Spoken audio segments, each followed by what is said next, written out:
everybody. I wanted to do part two. I had said in part one of paint pouring, which I will list below, but I had said that I would, when it was time and they were dry, that I would come in and show you how I glaze them. And I had mentioned this being a fabulous product and super easy to use, and that I used two coats. So I put it all on and then I let it dry completely. Then I put it on again. It's on parchment paper. The problem I noticed is that I used a combination of ready to pour so that it's super liquidy and ready to pour for rock pouring, but I also used several of the bottles of the spin drip pour, which is a perfect consistency as well. And so I mixed those colors in the last one, and you saw how I did the pouring, and it turned out nice. We're getting ready to glaze them. The problem is that the consistency of the spin drip pour has caused a lot of peeling. And I've never had that before, but that's the only change I made because I didn't want to waste that and I wanted to use it.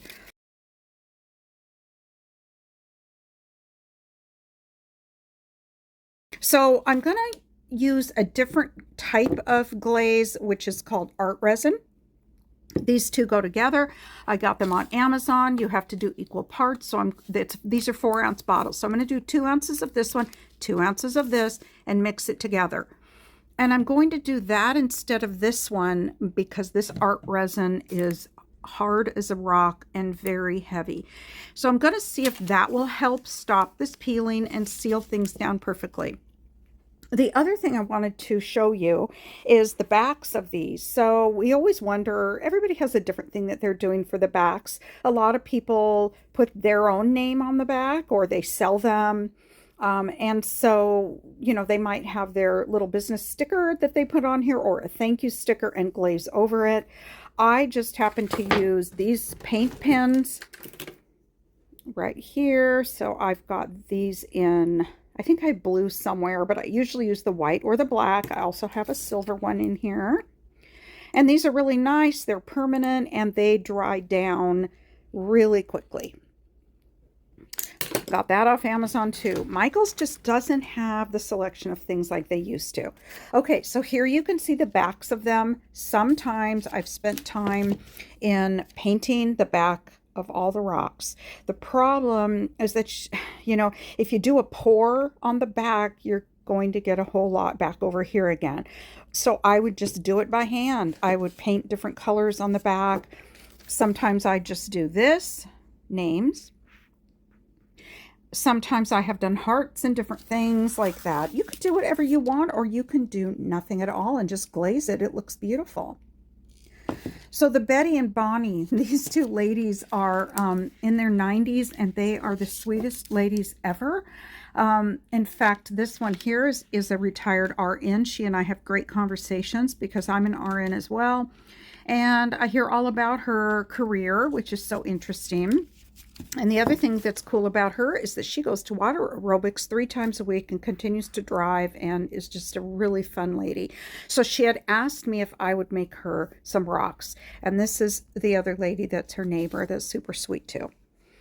Okay, so these are just, you know, think about it as gifts. I would personally love it if somebody got me something like this, made it for me, put my name on it, maybe put my birth date on it.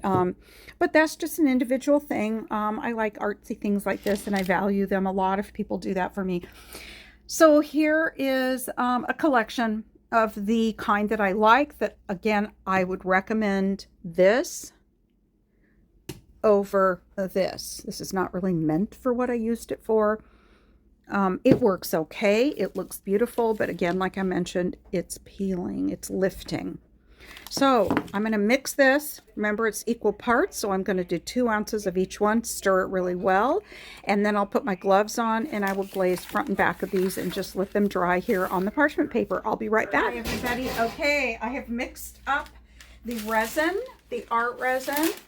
Remember, equal parts. So here it is, and don't get it in your hair. It's my big tip.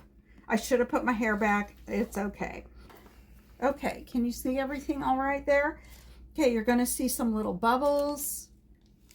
You're going to make sure it's fully mixed, which it is. Now, I learned all this on YouTube, so that's probably what you're going to look at as well. Don't just take it from me. Look on YouTube. Look at a few different ones. All right, and so you're going to do this with a stick and put it on. I just do this with my hands. And I'm going to list below a couple of the ladies that are really amazing at this. They're artists. So I'm not an artist. Well, if you could consider maybe my beach photography and my sand writing as some sort of art, that's pretty much it. Okay, so let me show you again. We're going to take it like this. We're going to take our rock and we're going to put the glaze on it.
That was helpful. Remember to put your rocks on parchment paper, as that's the only thing that I have found that it doesn't stick to. And have a good time painting. Thanks for watching.